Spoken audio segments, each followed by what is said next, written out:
feel the urgent need ng bansang ito ang iyong ebanghelyo, Panginoon. And I pray na lahat ng kapatiran na nandito ngayon sa loob ng tahanan na yan ay iligtas mo at gamitin mo, Panginoon, upang marami pang mga iba't ibang tao sa lugar ng New Zealand ang makatanggap ng dakilang kaligtasan, Panginoon. Papakiwi, Filipinos, Indians, anumang lahi. Lahat, Panginoon, ay welcome sa iyong gospel. And I pray, O Lord, na gamitin mo ang bawat isa. Gamitin mo ang tahanan na ito, ang fellowship na ito. And bless our service tonight. Kausapin mo kami, pamamagitan ng iyong mga salita, Panginoon. Alisin mo namang mga balakid sa aming isip at puso. Alisin mo anumang kayabangan. Alisin mo anumang spirito na ayaw makinig sa iyong salita. Alisin mo anumang mga hadlang at mga balakid upang malaya, Panginoon, ang seed ng iyong salita ay maitanim sa puso ng bawat isa, Panginoon. Tigit sa lahat, Lord, hindi lamang kami maging hearers of your word, but also doers of your word. Hindi lang kami tagapakinig, tagabasa, kundi ginagawa namin ang iyong mga dakilang salita. Anoint my lips of clay and help me to be a blessing tonight. In Jesus' name, everybody say amen. Amen mo muna ikaw. Amen. Sabihin mo, masaya ako nakita ko. At makaupo na tayo, mga kapatid.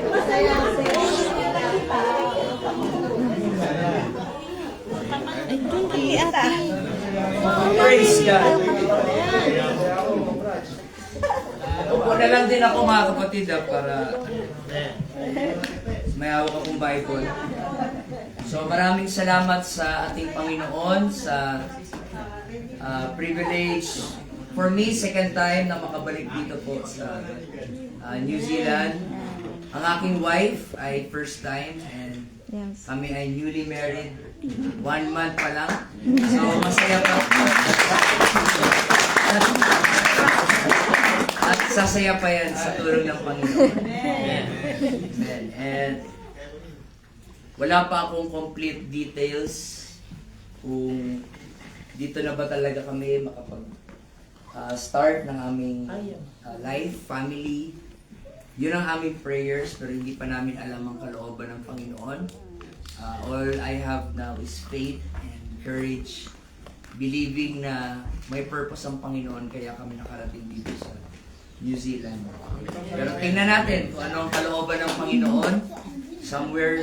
Somewhere din dito sa South. Huwag na dito kasi baka magkagulo pa. Praise God. And salamat kay Ninong Joseph, kay Ninang Annalisa na nagpatira sa amin, nagpakain sa amin, dinamitan kami. Para din siyang si Jesus Christ. Praise God. Sinagot lahat ng aming pangailangan. Pastora, Kuya Greg, thank you. Tatay, nanay sa paggamit ng tahanan nyo para magkaroon ng Bible study dito. Praise God. I believe na ang New Zealand ay kailangan ng ating Panginoong Jesus. Siguro iniisip nyo mas kailangan ng Pinas dahil naghihirap or magulo sa Pinas, pulubi, mga tao sa Pinas.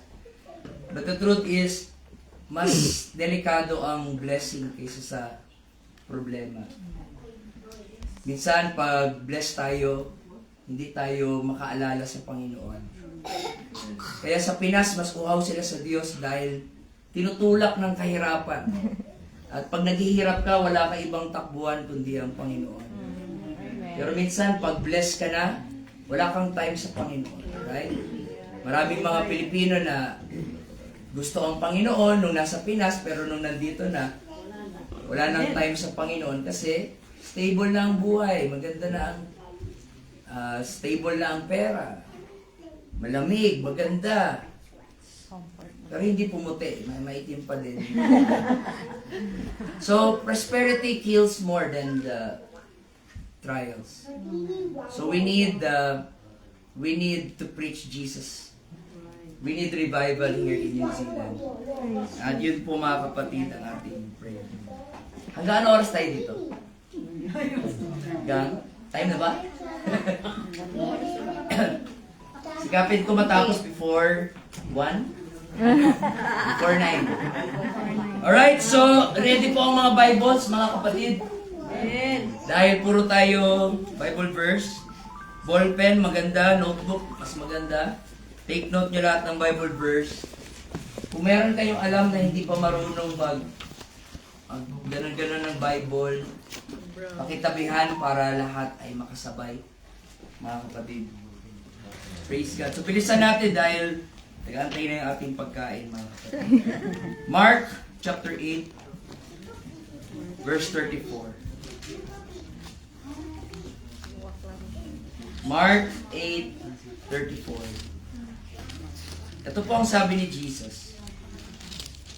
And he summoned the crowd with his disciples and said to them, if anyone wishes to come after me,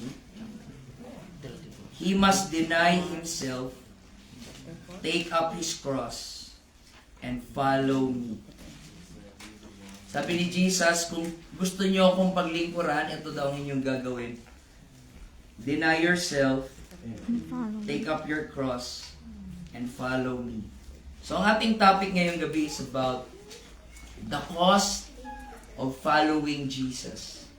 The cost, C-O-S-T, ano bang Tagalog niyan? Parang siyang kabayaran. Ito yung babayaran mo para paglingkuran ng ating Panginoong Jesus. The cost of following Jesus. How I wish na pwede kong sabihin sa inyo ngayong gabi na madali lang maglingkod sa Panginoon. Sana pwede kong sabihin sa inyo na madali lang maging Kristiyano. Sana pwede kong sabihin sa inyo na madali lang mapalangit. Mas mahirap pang mag-New Zealand kaysa pumunta sa langit. I hope kaya kong sabihin yon, but that's not the truth. The truth is, mahirap pong maglingkod sa Panginoon. Alam ko, naririnig nyo siguro yung kantang kay saya maging Kristiyano, kay saya. Pero wala kayong narinig na kanta na kay dali maging Kristiyano. Mahirap pong maglingkod sa Panginoon. Mahirap pong makapunta sa langit. Mahirap pong i-commit ang buhay natin sa Panginoon. There is a cost to follow Jesus. Hindi ka pwedeng tamang simba lang, upo, tayo, tapos labas na, and then okay na. Hindi po ganon ang paglilingkod sa Panginoon. There is a cost of following Jesus. Basahin natin ang Matthew chapter 7, verse 13 to 14. Pwede pakibasa ni Ninong Joseph. Wala salamin? Si Ninang na lang. Wala din? Sige, si Kuya Greg. Wala rin salamin? May phone. Puro tigulan na tayo dito. Matthew 7:13. Okay, Matthew 7:13 to 14. Kayo magsipasok sa makipot na pintuan, sapagkat maluwag ang pintuan at dapat ang daang patungo sa pagkapahamak at maari. At marami ang dooy nagsisipasok, sapagkat ang makipot ang pintuan at makitid ang daan patungo sa buhay, at kakaunti ang nakasumpong noon. Ano daw ang daan papunta sa langit? Makipot na daan. At ang nakakalungkot, ang sabi pa ng Panginoon, konti lamang ang makakasumpong. Hindi konti ang makakasumpong dahil hindi sila matalino. Hindi konti ang makakasumpong dahil hindi sila edukado or hindi sila talentado. Konti lang ang makakasumpong dahil konti lang ang handang isuko ang kanilang buhay para sa Panginoon. Pagpapunta impyerno, madali lang daw, maluwag na daan. Pero pagpapunta ng langit, makipot ang daan. Ibig sabihin, mahirap. At pag makipot ang daan, hindi mo pwedeng dalhin lahat ng mga bagahe. Kailangan mong bitawan. So, sa paglilingkod sa Panginoon, hindi yun gaano ka karami makukuha. Ang paglilingkod sa Panginoon, gaano karami ang handa mong isuko para sa Panginoon. Makipot ng daan and konti lang ang makakasuko. Basahin natin ng Luke chapter 13, verse 23 to 24.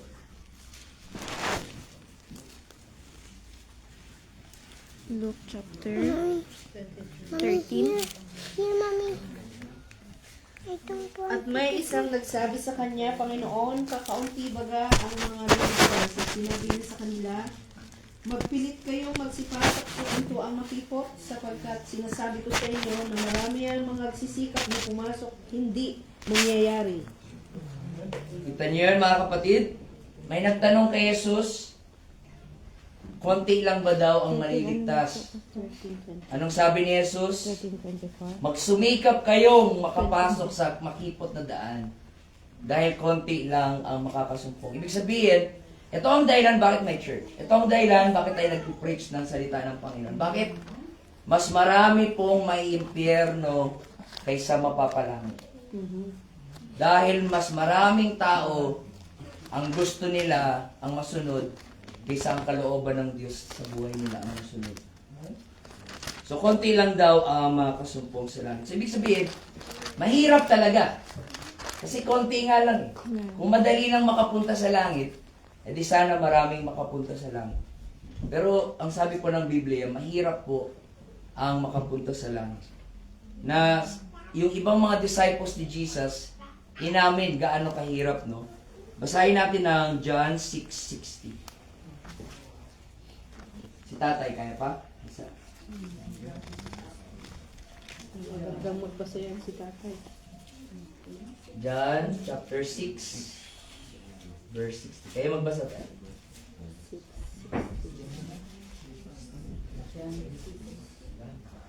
Chapter 6, verse 16. Sige po. Marami nga sa kanyang mga alagad nang kanilang marinig ito ay nangagsabi, matigas ang pananalitang ito, sino ang makakarinig ito? Amen. Nung una po, nung nandito si Jesus, tanungin ko kayo, kung alam ko matatalino kayo, ilan ang disciples ni Jesus? 12, tama, di ba? Pero sa totoo, nung una, hindi yung 12. Hundreds and hundreds ang disciples ni Jesus. Pero after ni Jesus ipangaral sa kanila ang totoong paglilingkod sa Panginoon, maraming mga disipulo ni Jesus nagsabi, ang hirap naman yan. Sino bang makakatanggap niyan? At pakibasa tayo ng verse 66. Dahil sa sobrang hirap, ito ang ginawa nila. Dahil dito'y marami sa kanyang mga alagad ay nagsitalikod at hindi na nagsisama sa kanya. See? Marami sila na ang natira na lang ay 12. Nag-traidor pa yung isa. Yeah. Bakit? Kasi ang sabi nila, ang hirap pala maglingkod sa Panginoon. Yun ang dahilan, kaya sa simbahan, konti lang ang tao. Pero pag party-party, ang daming tao. Di ba? Pag concert sa mundo, sa bar, daming tao. Pero pag ayain mo ng Bible study, laging biglang maraming dahilan, di ba? Pag outing, maraming paraan. Pero pag sa ibang bagay, maraming dahilan. Dahil mahirap talaga ang maglingkod po sa Panginoon. So, binigyan tayo ni Jesus ng tatlong paraan sa paglingkod sa Kanya. Balikan natin yung Mark 8:34. Sabi ni Jesus, ito po yung tatlong paraan. Kapatid, pag nasubukan nyo to, ibig sabihin, totoong Kristiyano na kayo. Sabi ni Jesus, una, deny himself, take up his cross, and follow me. That's the meaning of being a Christian. Christianity is not just going to church, singing Christian song, and then makinig ng pangaral. Hindi. Christian life is deny yourself, bitbitin mo ang cross, at sundin natin ang Panginoon. So, isa-isahin natin. Unahin natin yung deny yourself. Lahat magsabi, deny yourself. Deny yourself. Sabi ni Jesus, kung gusto mo talaga akong paglingkuran, deny yourself. Sa mundo natin, ang pinopromote ano? Love yourself. Right. Motivate yourself. Spoil yourself. Gawin mo kung ano magpapasaya sa'yo. Gusto mo minom ng alak, gawin mo. Gusto mo gawin yan, prioritize yourself. Always put yourself first. Hayaan mo yung iba, importante ikaw. Pero pagdating kay Jesus, anong sabi niya? Deny yourself. Dahil, pagbukas nyo ng cellphone nyo, pindutin nyo yung camera, and then i-click nyo yung selfie mode, yung makikita nyo dyan sa camera na yan ang pinaka-kalaban nyo. At yan ang magdadala sa'yo sa impyerno. Yung sarili mo. Sariling nasa, sariling gusto, sariling ambisyon. Kaya paglapit sa Panginoon, ang unang bagay na kailangan gawin ay ano daw? Deny yourself. Kaya maraming ayaw kay Jesus Christ. Why? Because we love ourselves. Then, Yes. paglalapit sa'yo, we must hate ourselves. No wonder why marami ang ayaw kay Christ. Ang isa sa sign ng huling araw ay people will be lovers of themselves. Basahin natin ang 2 Timothy 3:2. Sinong pwede magbasa? Si James din pangalan nito, di ba? Ang jacket. Okay, basa nga sir. 2 Timothy chapter 3, 1 and 2.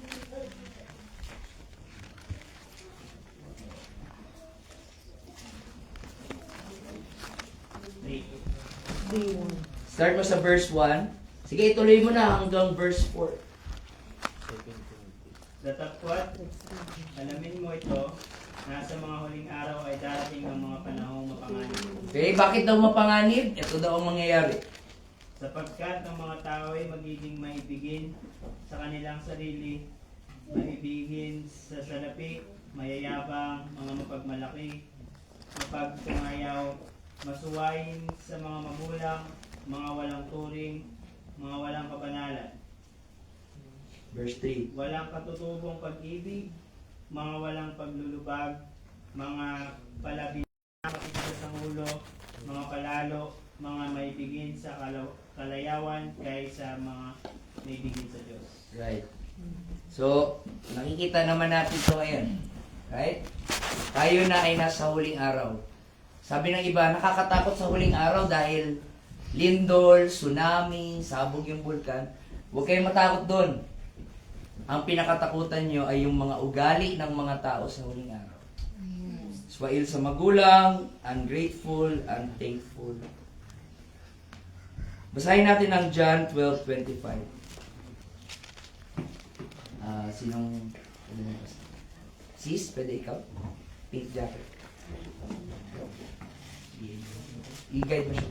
John 12:25.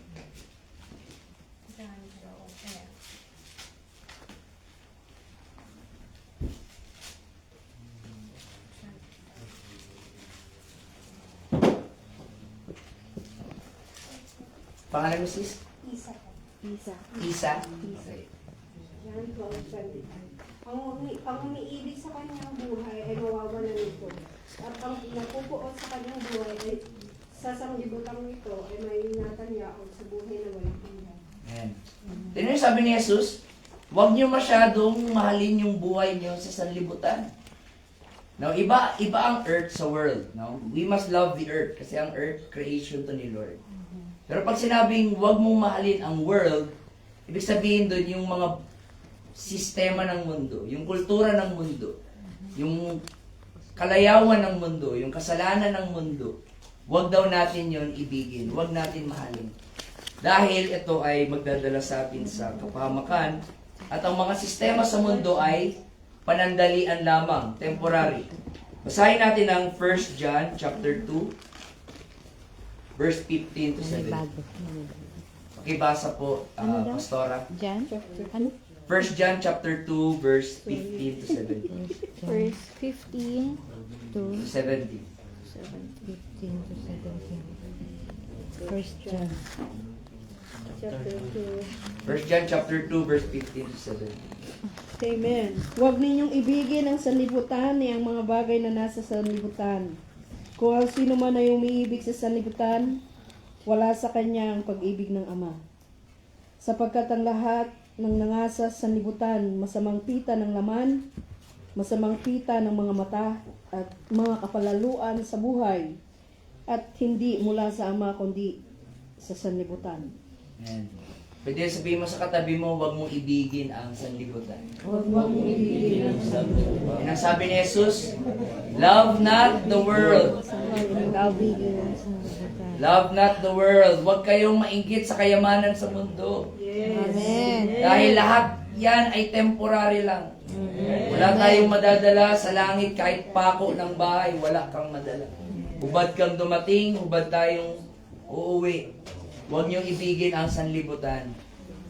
Dahil ang Diyos ay may mas dakilang bagay na tinatasa sa atin. Ang mga bagay sa sanlibutan ay temporary. Of course, kailangan natin ng pera. Kailangan natin ng bahay. Pero huwag natin mahalin ang pera. Huwag natin mahalin ang bahay dahil lahat ng ito ay temporary. So, sabi ni Jesus, pag tayo lalapit sa Kanya, ano daw yung una? Deny yourself. Anong ibig sabihin nun? Nang deny yourself? Sinong gusto mag-share? Anong ibig sabihin ng deny yourself? Kung pangalagaan ng sarili. Huwag pangalagaan ang sarili. Parang huwag mong i-prioritize sa buhay mo yung pang makasariling bagay. Right? So, pag sinabing deny yourself, ibig sabihin, it's a death of yourself. Mamatay ka sa iyong sarili.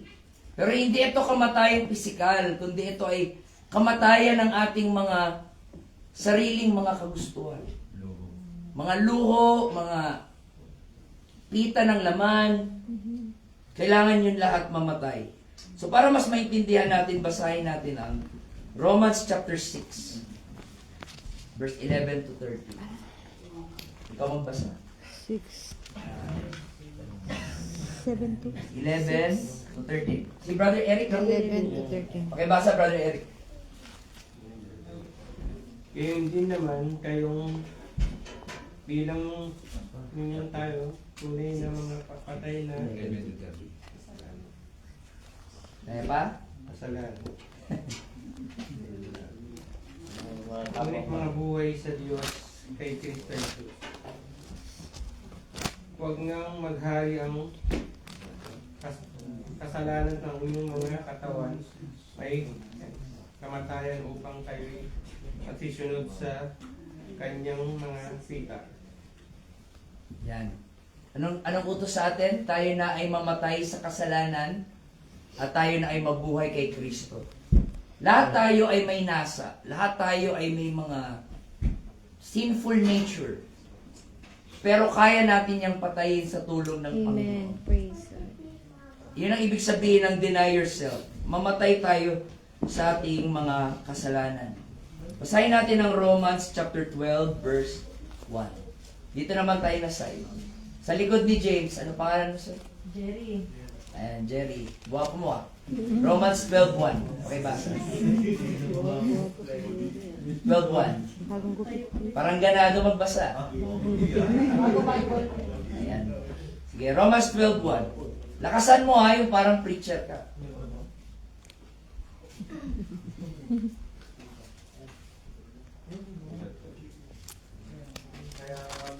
Kaya nga mga kapatid, ipinamamanhik ko sa inyo, alang-alang sa mga kahabagan ng Diyos, na inyong iharap ang inyong mga katawan na isang kain buhay banal, na kaaya-aya sa Diyos na siya inyong sampatang pagsamba. Yan. Tama. Ano daw ang ating pagsamba? Ialay natin ang ating katawan. May iba sa atin na ganito yung katawan ko pero yung puso ko sa Panginoon naman eh. Sinungalingan yun. Sabi ng Biblia, hindi lang puso, pati katawan, ibigay na natin sa Panginoon. Praise God. Ibigay na natin bilang hain.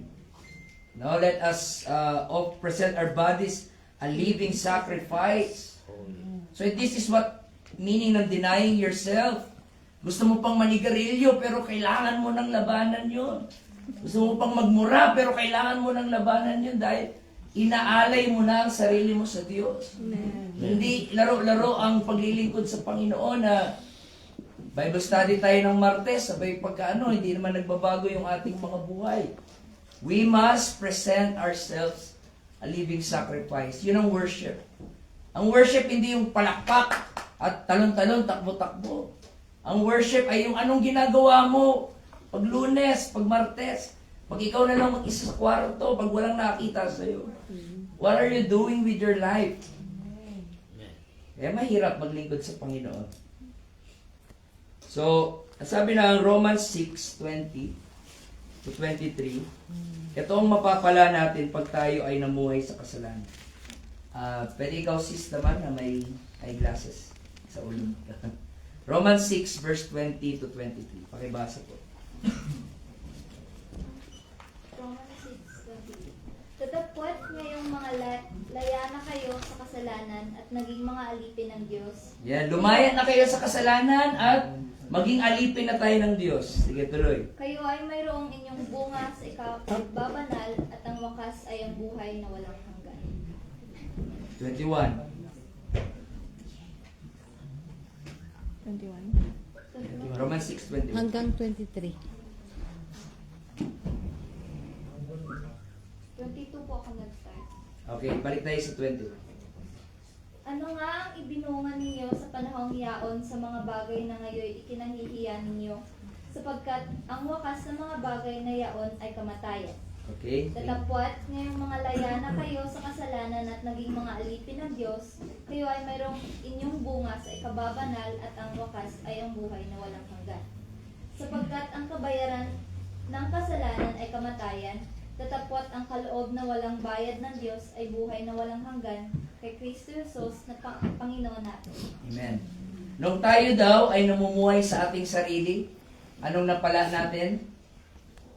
Masaya lang sa una pero sa dulo, puro ay kahihiyan at kamatayan. Pag sinabing kamatayan sa Biblia, hindi lang yun yung physical na ilibing ka sa ilagay ka sa baong, ilibing ka 6 feet below the ground.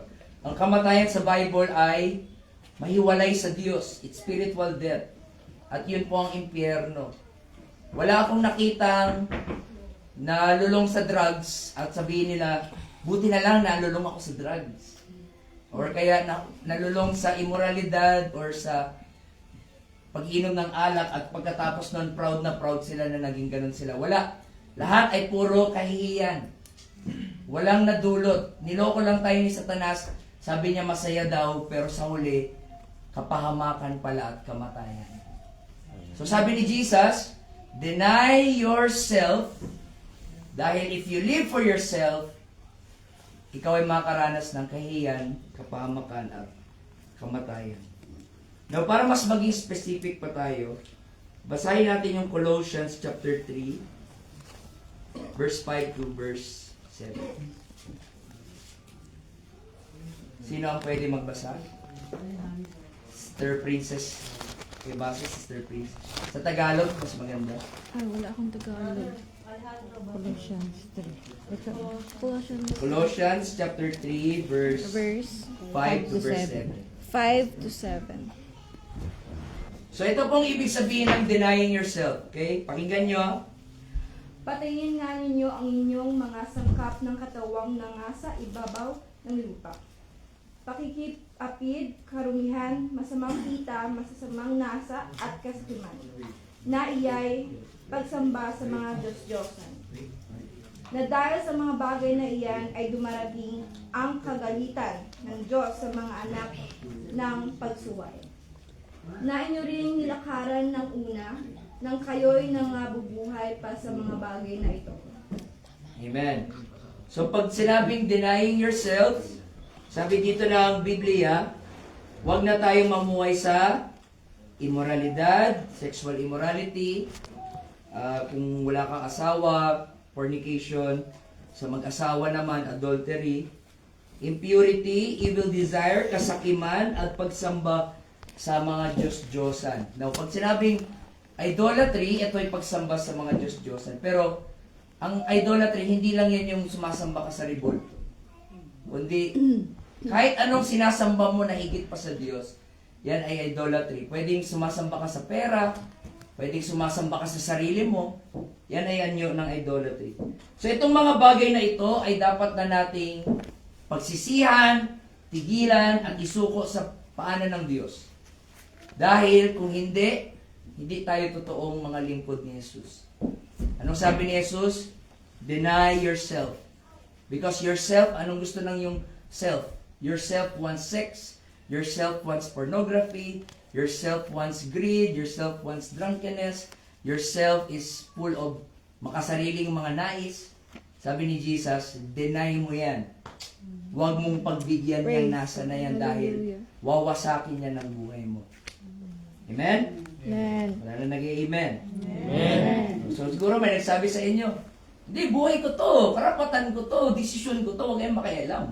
This is my life. This is my choice. Well, may freedom ka naman talaga to make your choice. Pero itong tandaan mo, wala kang freedom sa consequence ng iyong choice. Hindi ikaw ang makakadesisyon anong consequence ng choices mo. Si Lord ang magdi-decide. At alam niyo ba anong consequence? Ito ang consequence. 1 Corinthians chapter 6 verse 9. Unang Korinto 6 Pastora, pakibasa. Chapter 1 Corinthians chapter 6 verse 9. Amen. O hindi ba ninyo nalalaman na ang mga liko ay hindi magsisipagmana ng kaharian ng Diyos? Huwag kayong padaya kahit ang mga mapakiapid ni ang mga mananamba sa Diyos-Diyosan, ni ang mga ngalunya, ni ang mga nangbababae, ni ang mga mapakiapid sa kapwa lalaki, ni ang mga magnanakaw, ni ang mga masasakim, ni ang mga manlalasing, ni ang mga mapagtungayaw, ni ang mga manulupig, ay hindi mga gumamana ng kaharian ng Diyos. Yan ang pinakaisipin natin. Amen. Huwag na natin isipin yung sasabihin ng tao, huwag na natin isipin yung mangyayari sa mundo. Ang isipin natin, makakapasok ba tayo sa langit sa ganyang klaseng buhay? Pagharap mo sa pintuan ng langit at tinanong ka ng Diyos at sinabi sa iyo ng Diyos, bakit kita dapat papasukin dito? Anong isasagot mo sa Panginoon? Dahil umattend ka ng Bible study tuwing Tuesday. Pero sabihin ng Panginoon, yung buhay mo ay hindi naayon sa aking salita. So sabi dito, na iniisa-isa yung mga kasalanan, itong mga kasalanan na ito, pag hindi magsisi, hindi sila makakapasok sa langit. So yun mga kapatid ang isipin. Hindi tayo ini-invite ni Ninong Joseph dito para lang dagdag tao o para lang may mga makinig. Ang iniisip ni Ninong Joseph, makapunta tayo sa langit. Makapunta tayo doon sa lugar na hinanda ng Panginoon. Walang perfect sa atin, lahat tayo nagkasala. Kabilang ako, minsan din akong namuhay sa ganitong buhay. Pero salamat sa Panginoon, binigyan niya tayo ng pagkakataon na magsisi, itigil yung mga bagay na makamundo at sumunod sa kalooban ng Panginoon. Pag namumuhay ka sa sarili mo, you are not a true Christian because a true Christian is the one who deny themselves. Ano oras na ba? Malapit na pala. Bilisan natin mga kapatid. So, ang pagiging Kristiyano ay hindi po relihiyon. Amen? Ang pagiging Kristiyano po ay namumuhay ng tinatawag na self-denial. So, pag tinanong ka, ano ba ang Kristiyano? Christianity means to deny yourself. Yes. Hindi na ako ang masusunod. Si Lord na ang masusunod sa buhay ko. Hindi na yung pangarap ko, hindi na yung gusto ko, hindi na yung ambisyon ko. Yung gusto na ng Panginoon ang nais ko sa aking buhay. Kasi may mga plano na akala ko maganda para sa akin, pero sa dulo ay kapahamakan. Kaya ang gusto ko ang Panginoon. Proceed na tayo sa pangalawa. Balik tayo sa Mark 8:34. Ano yung una daw para tayo ay maglingkod kay Jesus? Deny yourself. Anong pangalawa? Take up your cross. Hindi yan katulad sa Catholic na magsusuot talaga ng cross. Dahil pwede ka naman magsuot niyan, pero nasa kasalanan ka pa rin. Hindi po yan literal na cross na susuotin mo. Bagkus ang ibig sabihin dyan ng ating Panginoon, yung bitbitin natin yung kahihiyan ng pagiging Kristiyano. Ibig sabihin, sa mata ng mundo, ang pagiging Kristiyano ay kabubuan. Lalo na dito siguro sa New Zealand. For them, ang mga Christians, kaya sila Christian kasi bobo sila. Wala silang intellect, kaya puro sila faith. Sa mata ng mundo, tayo po ay kahihiyan. Pero tiisin natin lahat yon dahil kasama yon sa paglilingkod kay Jesus. May iba sa atin, dahil Christian kayo, makakaaway nyo kamag-anak nyo. May iba sa inyo, dahil Christian kayo, makakaaway nyo papa nyo, mama nyo, kapatid nyo, pati mga closest people sa inyong buhay. At sinabi ni Jesus, kung mas mahal mo ang pamilya mo kaysa sa akin, hindi ka karapat-dapat na maging servant ko or maging follower ko. Pero ito po ang encouragement ng Bible. Basahin natin ang 1 Peter chapter 4, verse 14 to 16.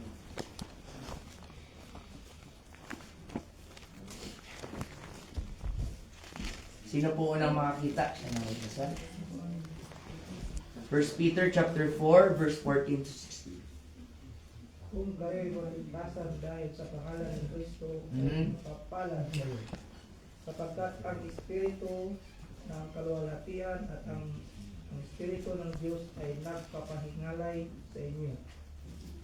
Ngunit huwag magbata ang sinuman sa inyo na gaya ng namamatay tao, o magnanakaw o manggagawa ng masama, o gaya ng kapakialam sa mga bagay ng iba. Ngunit kung ang isang tao ay magbata na gaya ng Kristiyano, ay huwag mahiya, kundi luwalhatiin ang Diyos sa pangalan ito. Amen. Amen. Pag kayo daw ay napintas dahil Kristiyano kayo, huwag daw kayo malungkot, kundi magpuri kayo at magpasalamat kayo sa Diyos na kabilang tayo. Actually, pag ikaw ay nilait sa pagiging Kristiyano, sabihin, totoong Kristiyano ka. Kasi, ang nakakatakot pag sabihin ng kapwa unbeliever mo na 10 taon na kayo magkasama at sinabihan ka na, Kristiyano ka pala? Hindi halata. Ang sakit nun. Yeah. Pero pag sinabihan ka nila na, ba't ganyan yung buhok mo? Bakit di ka nagbumura? Bakit banal-banalan ka? Ba't iba ka gumalaw? Kristiyano ka, ano? Ano ba yan? May Kristiyano pala dito. Tatawanan tayo, lalaitin tayo, pero huwag kayong malugmok. Dapat kayong mag-rejoice at magpasalamat na kabilang tayo sa pagbitbit ng cross ng Panginoon. Yun ang ibig sabihin ng take up your cross. Kaya there is a cost for following Jesus. What? Deny yourself, take up your cross. Ibig sabihin, the world will hate you, people will hate you, people will mock you, but don't be discouraged, just rejoice that we suffer shame for His name. And then last, anong sabi ng Panginoon? After natin i-deny ang ating sarili, after bitbitin ng cross, ano daw? Follow me. Follow me. Ibig sabihin, gayahin natin ang ating Panginoong Jesus. Philippians chapter 2, verse 5 to 8. Bilisan ko na mga kapatid. Sino pwede magbasa? Philippians chapter 2, verse 5 to 8.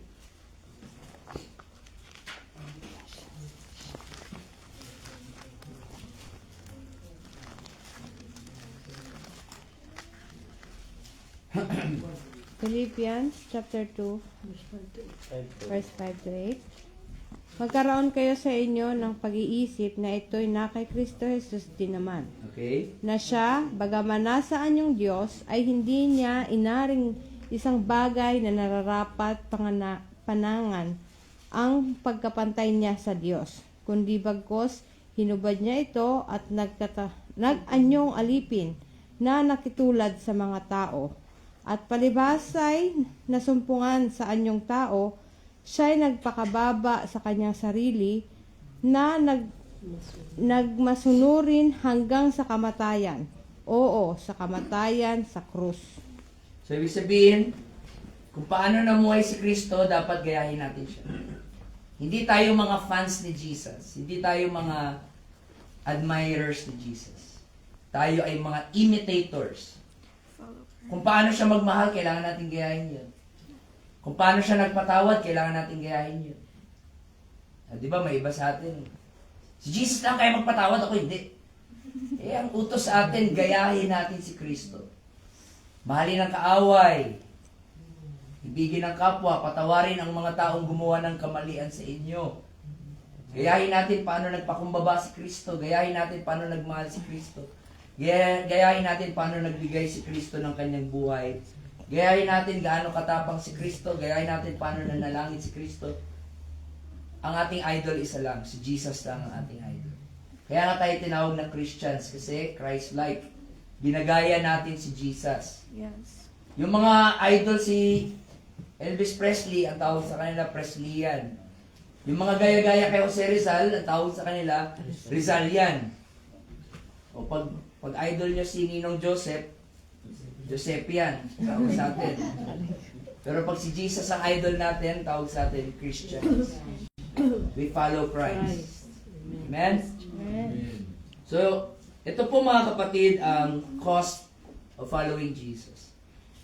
Deny yourself, take up your cross, and follow Him. And I tell you mga kapatid, hindi kayo magsisisi Amen. pag naglingkod tayo sa Panginoon. Tingnan nyo ang John 6, verse 66.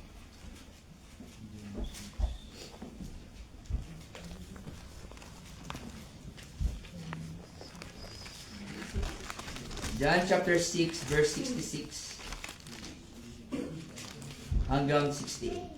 Dahil dito'y marami sa kanya ang mga alagad ay nagsitalikod at hindi na nagsisama sa kanya. Okay, marami daw nagsitalikod. Pero tingnan nyo verse 67. Sinabi nga ni Jesus sa 12 ibig, baga ninyong magsialis din naman. Okay, stop ka muna dyan. Sabi dito, nung may mga umalis na disciple, ilan daw natira? 12. Tapos tumingin din si Jesus sa 12. Sabi niya, o kayo, baka may plano rin kayo umalis. Sabi niya sa 12. Sabi niya kay John, kay Matthew, kay Luke, kay Mark, kay Peter. Sabi niya, o baka kayo, gusto niyo na rin sumama. Pero anong sagot ni Pedro? Okay, pakibasa Pastor Ryan. Sinagot siya ni Simon Pedro, Panginoon, kanino kami magsisiparoon? Ikaw ang may mga salita ng buhay na walang hanggan. Amen. Sabi ni Pedro, Lord, bakit pa kami tatalikod? Nasa iyo ang buhay na walang hanggan. So, hindi siya tumalikod, bagamat mahirap. Ito ang pangako ni Kristo pag tayo maglingkod sa Kanya. Basahin natin ang Matthew 19, verse 29. Okay, basa ulit si Caitlyn naman. Matthew 19:29, Tagalog. At ang bawat mag-iwan ng mga bahay, o mga kapatid na lalaki, o mga kapatid na babae, o ama, o ina, o ang mga anak, o mga lupa, dahil sa aking pangalan ay tatanggap ng tig-isang daan at magsisipagmana ng walang bunga. Ano ang pangako ni Lord pag naglingkod tayo sa Kanya? 100 times pa na blessing. Walang-wala sa mga sinakripisyo.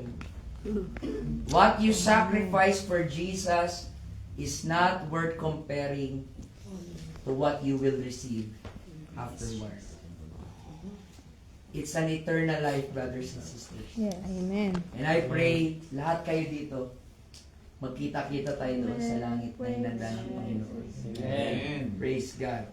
Tingnan nyo anong sabi ni Pablo. Romans 8:18. Last 3 verses. Romans 8:18. Sapagkat napatunayan ko na ang pagpipili sa panahon nito ay ito hindi karapat-dapat nitong basta kaluwalhati ang mahayag sa atin. Wow, I love that verse. That's my life verse. Sabi ni Pablo, ang mga pagtitiis sa panahon na ito Amen. ay hindi maitutumbas sa kaluwalhatian na parating. Lahat ng pinaghirapan mo para kay Jesus, lahat ng sufferings na naranasan mo para kay Jesus, Yes. ay hindi maikukumpara Hallelujah. sa hinanda niyang reward Praise. sa bawat isa. Hindi magiging walang kabuluhan Amen. ang pag-denying ng self, ang pag-take up ng cross, at ang pag-follow sa Kanya. Amen. Praise the Lord. Tingnan niyo ang sabi ni David, Psalms 16:11. Okay, basa James. Psalm 16:11.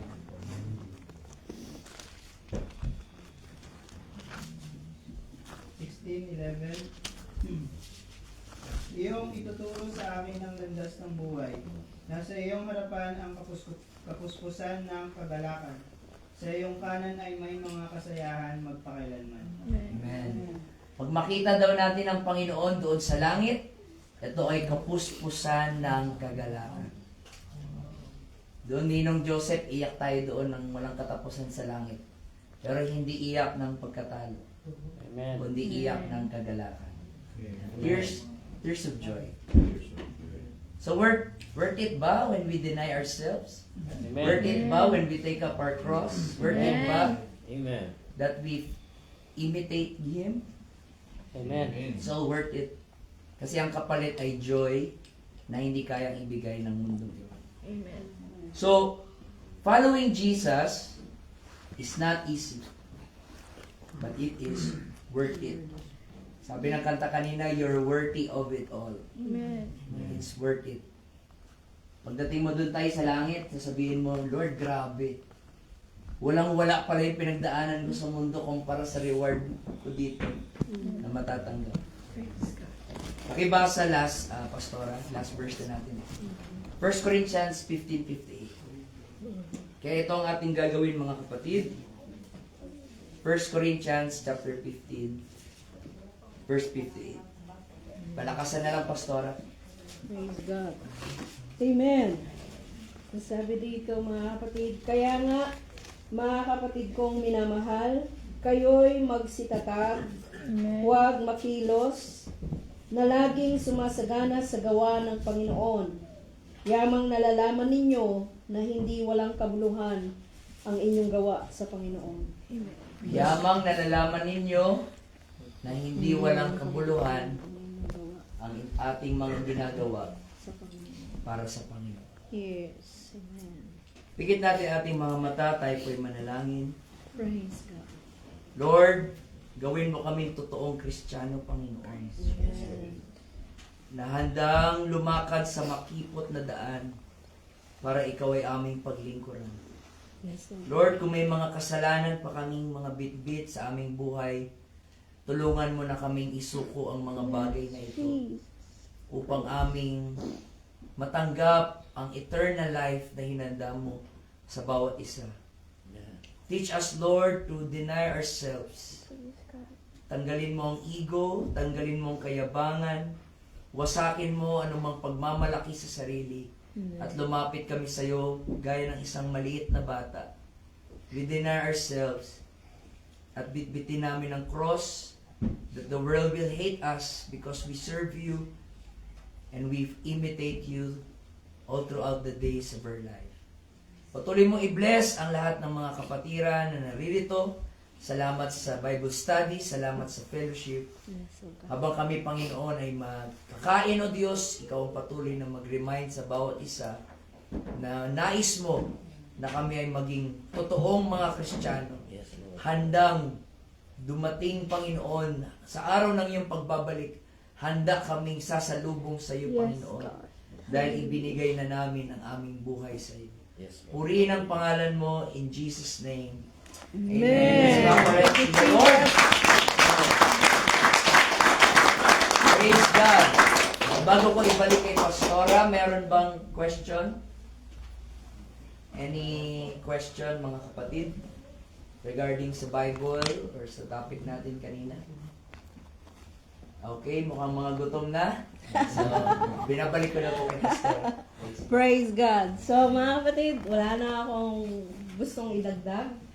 But I would encourage everyone na bago po kayo matulog, amen, kausapin natin ang Panginoon. Amen. And reflect on the Word of God that we heard.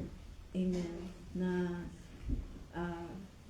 sa ating paglilingkod sa Panginoon, hindi man siya talaga madali, mahirap, kasi we have to deny ourselves.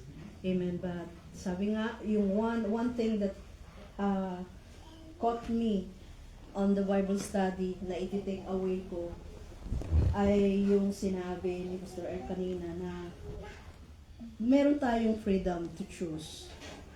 Pero hindi tayo ang makakapamili sa consequences ng mga choices natin. Amen. Kundi ang Diyos lang. So, we always tell it to you na lahat ng ating mga desisyon na ginagawa sa buhay natin, mga kapatid, it would affect our eternity. Kaya kung gusto mong maglingkod sa Panginoon at ibigay mo na ang buhay mo sa Diyos, hindi bukas. Gawin mo na ngayon. Yes. Amen. Praise God. Don't delay it. Praise God. Huwag niyong i-delay, mga kapatid, yung mga bagay na gusto pa ng Panginoon na gawin niya sa buhay mo once na tinanggap mo siya. Kaya, mag-decide ka na ngayon. Amen. So, iwan namin yan, mga kapatid, praise God, and ask the Lord mamaya, and talk to God. Amen. Bago ka matulog. So, God bless us all, mga kapatid. Praise God. Thank you, Pastor Ernest. God bless you. Marami pa tayo pagsasama, mga kapatid. Kasama si Thank Pastor you. Ernest, mga kapatid. We're so blessed. In Jesus' Salamat. name. Salamat. God bless. God bless. God bless you. Nice to meet you. Nice to meet you.